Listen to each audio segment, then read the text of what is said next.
Aún no tienes el regalo para mamá, estás en olla, no sabes qué le vas a regalar, no le regale olla, no le regale estufa, no le regale licuadora. Mira aquí, 25,000 pesos tienes rumba para mamá.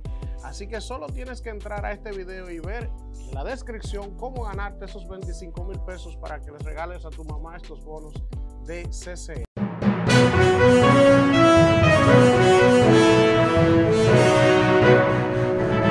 Seguimos aquí en Tomando el Rumbo. Bueno, señores, hace días que no teníamos a uno de nuestros colaboradores más deseados para que participen, además, porque es una persona tan lúcida, analítica y que de gran conocimiento de la geopolítica. Nos referimos al joven Rolkin Lorenzo. Muy buenas tardes, Rolkin, ¿cómo estás? Muy bien, Janet, muchas gracias a ti, a Víctor, a Freddy, a Rafael Dolores y a todo el equipo. ¿Qué es joven? ¿Qué es joven? ¿Qué es joven para ti? A los amigos Radio Escucha. ¿Qué es joven? Casi estamos hablando en otro idioma para que no nos entienda, Víctor. Miren, señores, el mundo está convulsionado, pasan muchas cosas en el entorno, no solamente aquí con los resultados electorales, sino que en el mundo, Haití, que nos queda ahí mismo, América Latina y por supuesto Europa, África.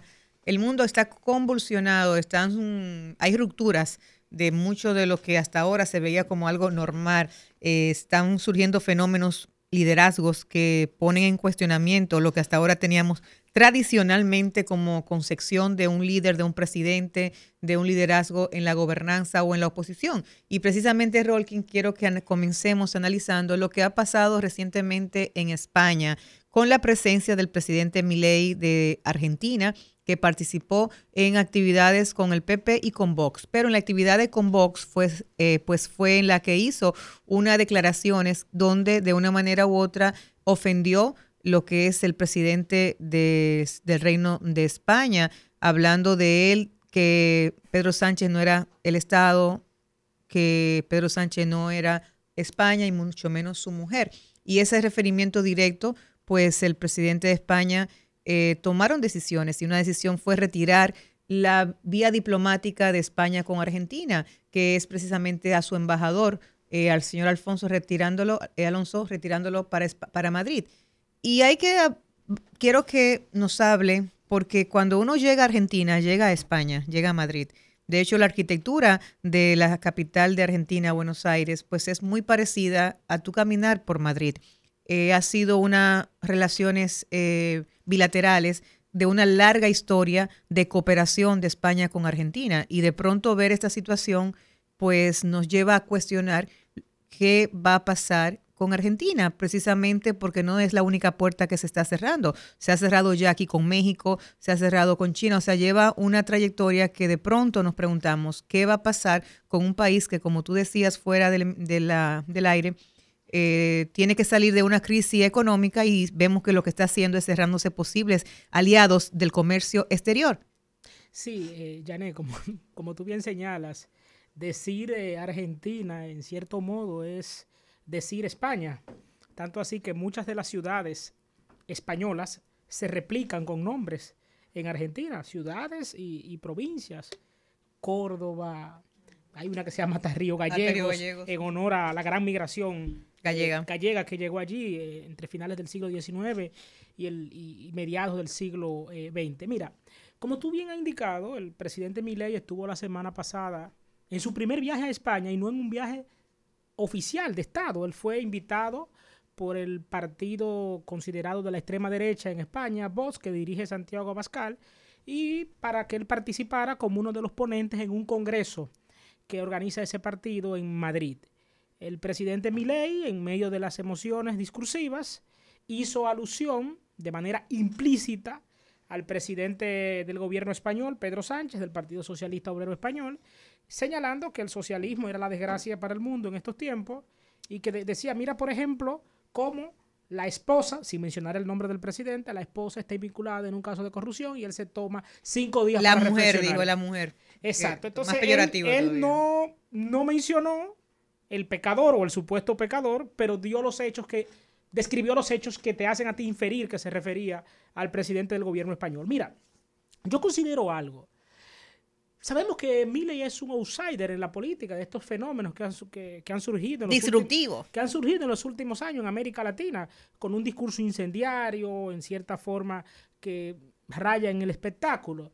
Sin embargo, yo albergaba la esperanza, una vez él ganó las elecciones en diciembre pasado, que su actuación como presidente iba a ser la de gobernante y no la de un candidato. Hay gente que a veces no sabe separar eso. Yo creo que él no ha sabido deslindar su rol de candidato, que ya pasó, y también su rol de tertuliano, porque era un hombre que participaba en varios programas televisivos y eso fue lo que lo aupó desde el año 2016. Miren, paradójicamente, a mí el manejo de Milei en los asuntos diplomáticos me recuerda mucho a Chávez, al fenecido presidente Hugo Chávez. Y digo paradójicamente porque están en polos ideológicos opuestos. Totalmente. Sin embargo, yo soy de los que cree que los extremos se unen al fin. ¿Por qué digo que se parece mucho a Chávez en su manejo diplomático? Chávez nunca llegó a comprender en los 14 años que gobernó Venezuela, o nunca llegó a asimilar que un presidente en un mundo global como el de hoy tiene que aprender a coexistir con la pluralidad ideológica que gobierna el mundo. Tampoco supo comprender que las relaciones de un Estado no son tanto con el gobernante de un signo ideológico que de manera circunstancial dirige un país. Las relaciones de un Estado son con otro Estado.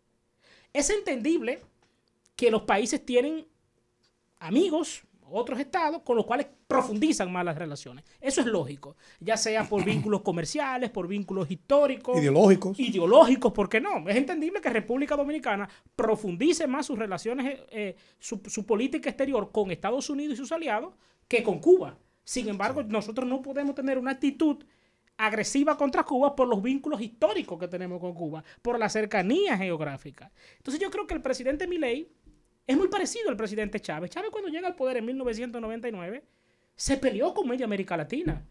Tuvo tensiones diplomáticas con el entonces presidente Pastrana de Colombia, posteriormente con el presidente Uribe, que terminó hasta en una enemistad personal, luego un conflicto diplomático con República Dominicana, cuando el presidente Mejía le da acá asilo o albergue al expresidente Carlos Andrés Pérez, pero lo mismo con el entonces presidente del gobierno español, José María Aznar. Y en el caso de venezolano del 99, que Chávez lo encontró un país en crisis. Y con Ecuador, Panamá. Y en el caso argentino, son parecidos. Cuando un presidente toma las riendas de un país con un colapso económico, como es el caso argentino, lo menos que debe de estar buscando es una guerra con el mundo. Y por el contrario, requiere obligatoriamente para recuperar la economía, y más el Milei, que ha apostado por la dolarización, necesita obligatoriamente el concurso de la comunidad internacional. Porque imagínese usted, él tuvo una primera confrontación mediática y diplomática con López Obrador, presidente de la segunda economía de América Latina. Sí. Y la forma de tú atraer inversión extranjera a tu país, al caso argentino, es casi siempre a través de los presidentes de los grandes países emisores de inversión extranjera. Entonces, luego tiene un problema con el presidente Xi Jinping, que lleva a China, en cierto modo, a ponderar sus relaciones. Que China necesita comprar terrenos en Argentina, lo dijeron ellos, para criar ganado, para satisfacer sus necesidades alimenticias y también para sembrar aquí en América Latina. Pero claro, y a mí me choca mucho la postura de él. Y también con Petro, o sea, claro. De hecho, Milei ha roto con la grande potencia de América Latina. O sea, y eso es lo que, o sea, con lo nada más le falta Brasil. Eso es peligroso. Eso es peligroso. Porque Argentina se ha caracterizado, tras la recuperación de la democracia con el doctor Raúl Ricardo Alfonsín, se ha caracterizado por tener una política exterior, un cuerpo diplomático no ideologizado. Así es. Profesionalizado. Profesionalizado. Es decir, insisto, mantengo relaciones con el Estado, más no tanto tengo que profundizar con el gobierno. Con el gobierno, porque los gobiernos son circunstanciales. Como bien lo describen los expertos, el Estado es lo que permanece, es lo perenne. Estados Unidos nunca rompió relaciones con la Unión Soviética. Nunca. Estados Unidos, desde que el presidente Nixon entabló relaciones con la China de Mao Zedong en los años 70, Nixon y Kissinger, Estados Unidos desde el año 72, 73 no ha roto relaciones con China. Que ha habido tensiones, claro, pero se han canalizado, valga la redundancia, a través de los canales diplomáticos. Y creo que también el presidente... Pero ni con Rusia. Pero ni con Rusia. Nunca. El presidente... Es que fueron aliados, inclusive. Son realidades geopolíticas. Y en el mundo de hoy, más que nunca, creo, la economía manda. Tú no te puedes... Por ejemplo, las tensiones que ha tenido con Brasil. Brasil es la mayor economía de América Latina, pero para Argentina, más allá de que es su vecino, Brasil es su socio estratégico en el Mercosur. Así es. En el mercado común del sur. Entonces yo creo, en resumidas cuentas, Y en el tema energético y minero, que claro, me parece incoherente. Sobre todo en energético. Ideologizar la política exterior. Eso es muy grave, es muy grave. ¿Qué le espera a Argentina si continuamos en esto? Porque Argentina tiene, producto del desenfreno que había, las restricciones que ha puesto Milei en Argentina, ha aumentado el desempleo. Pero antes de eso, ¿Qué le espera? Yo quiero, o sea, muy bien, Milei actuó. La actitud del presidente de España, de Pedro Sánchez, no de Pedro, del gobierno español, pues también la prensa española, si tú lo lees, pues está cuestionando esa acción. Haber llamado a consulta a su embajador. Muchos dicen que esto también puede ser otra carta que juega el presidente Sánchez ahora que están en elecciones europeas y utilizar esto como parte de su campaña electoral. O sea, ¿ha sido correcto España, que nunca tampoco ha sido un país que ha tomado postura agresiva en las rupturas diplomáticas? ¿Cómo tú lo mides esa acción del gobierno español? ¿Cómo puede repercutir? ¿Cómo puede medírsele precisamente ahora con los efectos electorales que vienen tras unas elecciones europeas que serán celebradas este próximo domingo? Mira, es que yo creo, Yanek, hay que tener en cuenta algo. Primero, más allá de lo que Milei señala, que él no ofendió a España en ningún caso, sino que se dirigió contra el presidente, contra Pedro Sánchez como persona y contra su mujer, como él señaló. Pero yo creo que la presidencia del gobierno es una magistratura del Estado español, como lo es la corona, que es si fuera la inversa, hubiese sido el inverso, ¿eh? También hubiese generado la misma tensión, o claro, mayor, creería yo. Mira, yo creo que eso que hizo el presidente del gobierno, que ordenó a través de su ministro de Asuntos Exteriores el llamado a consulta de la embajadora española en Buenos Aires, es lo que haría cualquier gobernante que se sienta ofendido, o cuando entiende que un país ha tomado una decisión, en este caso fue un pronunciamiento, pero también cuando un país entiende que otro Estado ha tomado una decisión que afecta a sus intereses.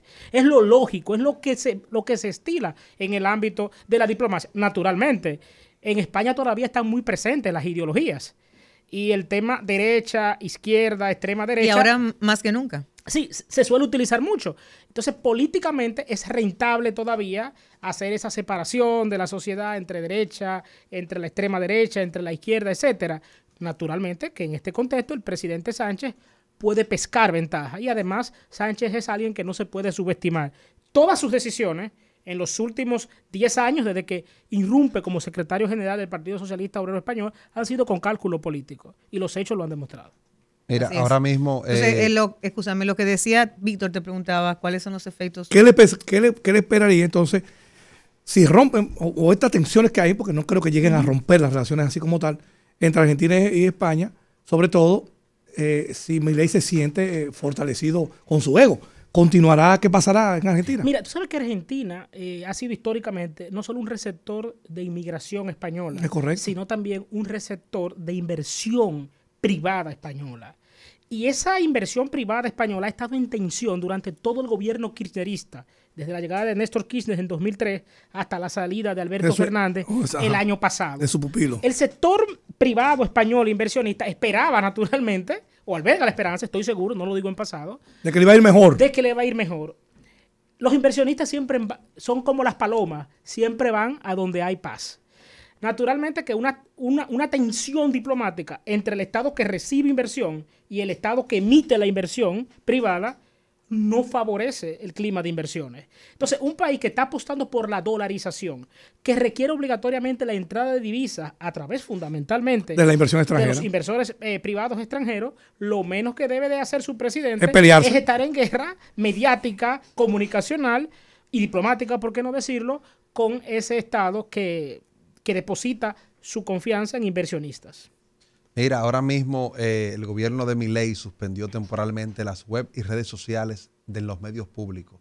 Esto para acordar lo que él habló aquella vez de apretar, de no darle tantos recursos económicos también a los medios. Solamente van a dirigir una política pública de publicidad a través de los medios televisivos a nivel nacional y también de la radio. ¿En qué tú crees que puede terminar? Mira, el tema comunicación, la regulación comunicacional en Argentina ha sido muy tensa en los últimos 20 años, porque hay que recordar el conflicto que tuvo el presidente Kirchner y posteriormente su esposa como presidenta, Cristina Fernández de Kirchner, con el grupo Clarín. Esto llevó al gobierno argentino kirchnerista a impulsar un proyecto de ley que al final cuajó, se concretizó, que fueron las llamadas leyes dispositivos anticoncentración, para romper los denominados monopolios que tenían el sector privado como propietario de medios de comunicación escrito y audiovisual. El presidente Milei, yo estoy de acuerdo con que aquellas leyes en cierta forma hasta contradicen el núcleo duro de la libertad de expresión. Es verdad que la libertad de expresión tiene una arista empresarial y que como toda actividad empresarial tiene que estar regulada. Sin embargo, el fin que utilizó el kirchnerismo con esas leyes dispositivos anticoncentración raya más en la censura, en cierto modo, en darle más protagonismo a los medios públicos, es decir, a la televisora pública argentina, y asfixiar económicamente sin la debida publicidad, que en cierta forma, porque señores, eso genera una dinámica económica, la publicidad estatal en los medios de comunicación privada. No podemos tomar tan tajantemente como aquí a veces yo veo un discurso que dice, no, el gobierno o los poderes públicos no deben de tener publicidad en los medios de comunicación privados. Eso no es bueno verlo así tan absolutamente, porque eso de una forma u otra incide en el dinamismo económico que necesitan los medios de comunicación. Pero Milei está apretando eso, reduciendo, vamos a decir, él apuesta por flexibilizar en cierto modo las medidas que el kirchnerismo tomó para evitar que los grupos empresariales tengan una fuerte participación en los medios de comunicación, pero por otro lado, paradójicamente coincide con el kirchnerismo, porque asfixia a los medios de comunicación al no facilitarle o al no darle participación a lo que se le suele denominar la cuña publicitaria, la publicidad estatal. Yo creo que eso hay que saberlo manejar, porque la oposición a Milei no viene solo del sector político. En Argentina, que es una democracia imperfecta, pero democracia que todavía guarda los elementos esenciales, contrario a Venezuela, en Argentina hay oposición también desde los medios de comunicación. Por ejemplo, hay una famosa cadena. Él es un ejemplo. Él es un ejemplo, él mismo. Entonces, naturalmente, parece que él diría, bueno, yo no voy a apelar a los dispositivos anticoncentración para evitar que un empresario tenga 1, 2, 3 o 4 medios, pero sí voy a evitar que los medios de comunicación o ciertos medios de comunicación reciban publicidad estatal. Entonces, yo creo que eso hay que ponderarlo con mucho cuidado. Porque acá veo en el país últimamente, en los últimos años, gente que apuesta a eso. Finalmente, Rolkin, por mi parte, el gobierno español pues se ha sentido ofendido como tal, porque el que dio inclusive la voz de alerta fue el canciller español, que anunció que debido a la ofensa que había realizado el presidente Milei en visita privada a España, había ofendido la figura del presidente de la República. Llama a consulta a su embajador. ¿Habrá una respuesta de Argentina hacia España frente a ese tema? ¿Se sentirá el presidente Milei más agraviado como para tomar una medida también de retirar su embajador en España? Mira, Víctor, según el comportamiento de Milei, como tú lo ves. Aplicando las reglas, la economía manda. Una economía como la Argentina, que está en cuidados intensivos, por no decir que esté en un coma profundo, necesita obligatoriamente que su gobierno tenga unas buenas relaciones, insisto, con los países que emiten inversión extranjera en Argentina. Y en ese sentido entiendo que desde ya el lobby económico empresarial argentino-español tiene que estar haciendo su trabajo para que los dos gobiernos armonicen o cuiden las formas en sus respectivas relaciones. Yo pongo un caso, el presidente Milei a principios de año, bueno, el presidente Petro, que también es alguien muy impulsivo en cuanto a manejo comunicacional de las relaciones diplomáticas. Que le ha bajado un poco últimamente. Tuvo un cruce de tweet con el presidente Milei y se insultaron recíprocamente. Discutiendo por Twitter. Exacto, entonces, la famosa diplomacia del Twitter. Pero de la noche a la mañana, ambos, a través de sus respectivos cancilleres, lograron pasar la página. Bajaron la tensión. Y yo pongo otro caso, mira, tal vez muy distinto, que fue el caso de Chávez y el presidente Santos en Colombia. Santos fue ministro de Defensa de Uribe y fue el hombre que dirigió aquellos operativos, por ejemplo, en Ecuador, que tensaron las relaciones de Colombia con Venezuela y con Ecuador. Y cuando Santos gana la presidencia, que sucede a Uribe, Santos invita a Chávez a que fuera a la toma de posesión y Chávez dijo, yo no voy. Pero de la noche a la mañana Chávez envió a su canciller, que era para aquel momento Nicolás Maduro Moro. Precisamente. Y 3 días después de Santos tomar posesión, Chávez visita a Santos en Santa Marta, en Colombia, y firman el famoso acuerdo donde trazan una serie de criterios para armonizar sus relaciones. Naturalmente ahí jugó algo, fue determinante algo que fue el factor económico. En ese momento Venezuela tiene una importante, el Estado venezolano tiene una importante subsidiaria, empresa subsidiaria de PDVSA en Colombia, que es Monómero, que refina petróleo, etcétera, y eso naturalmente dinamiza mucho la economía de la costa caribeña. Sí, caribeña, colombiana. Y también el factor de la seguridad. No puede haber una frontera con una relativa seguridad en un país como Colombia, con un conflicto armado paramilitar y narcoguerrillero, si no tiene un mínimo de comunicación con el vecino. Eso claro. es fundamental. En nuestra relación con Haití, por ejemplo, pero lamentablemente de aquel lado de un Estado aunque fallido. no es lo mismo. Pero Estamos ya con un calendario electoral también que nos da nuevos retos en América Latina. Próximos países pues tendrán elecciones antes de que termine el año. Entre ellos uno de las economías más pujantes, que es la mexicana. Y se debaten dos mujeres para ser candidatas, para ser presidentas de México. Por vez primera México tendrá una mujer presidenta. Precisamente, y está compitiendo el PAN con sus alianzas y Morena con sus alianzas, esas dos candidatas hacia unas elecciones que en las encuestas dan pues una ventaja a la candidata de Morena. ¿Cómo ves ese panorama político en México? No, sin lugar a dudas, hasta prueba en contrario, el partido Morena del presidente López Obrador y su candidata Claudia Sheinbaum, que es un apellido de ascendencia judía. Alcaldesa de sí, fue alcaldesa, jefa del gobierno de la Ciudad de México, que es el equivalente a alcaldesa de la ciudad, va a puntera en todas las encuestas y parece que del debate del pasado domingo logró salir bien.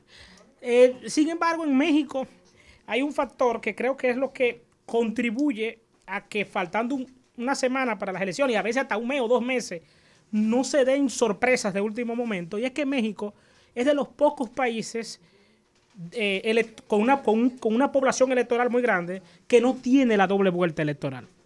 Yo creo que si México hubiese tenido la doble vuelta electoral, mucha gente no hubiese llegado a la presidencia. No, casi todos. Porque allá tú tienes un sistema de partido tripartito. Desde 1980 y... Estaba tripartito. Bueno, relativamente lo está todavía, porque está emergiendo ahora Jorge Álvarez, un candidato que está marcando, creo que se llama Renovación Ciudadana, está marcando un 10%. Un número en importante. Un país que tuviese doble vuelta electoral, ese tercer partido con un 10% y con una tendencia que parece que va al alza, viene de un 3% meses atrás y va creciendo. Podríamos decir que en cierta forma es un fenómeno. En otros países de América Latina, Perú, la propia Colombia, esa persona podría incidir en una doble vuelta electoral. Correcto. Sin embargo, el sistema mexicano, como un todo, desde el punto de vista presidencial, es muy rígido. Son 6 años, no hay reelección presidencial, no existe el vicepresidente. Doble vuelta tampoco. No existe la doble vuelta, no existe el referéndum revocatorio. López Obrador se inventó algo, una famosa consulta. Que fue más que nada una abstención, porque no participó, creo que ni el 30% de la población. Bueno, América se va. ¿Tendremos una mujer presidenta entonces en México? Así es, el 2 de julio. El 2 de julio se va con las elecciones de México. Luego tenemos las elecciones generales de Uruguay y termina el 5 de noviembre con las elecciones generales de Estados Unidos. Entre 6 Chile y Brasil Brasil tendrá elecciones municipales y Chile tendrá elecciones regionales entre esta marca. Y por supuesto queda la gran incógnita de Venezuela. Claro. Pero para eso un año electoral y otros temas más invitaremos nueva vez aquí a Rolkin Lorenzo, quien es nuestro especialista en materia internacional. Agradeciéndote, Rolkin, siempre tu tiempo, tu disposición, y a ustedes no se muevan. Vamos a una pausa, retornamos tomando el rumbo.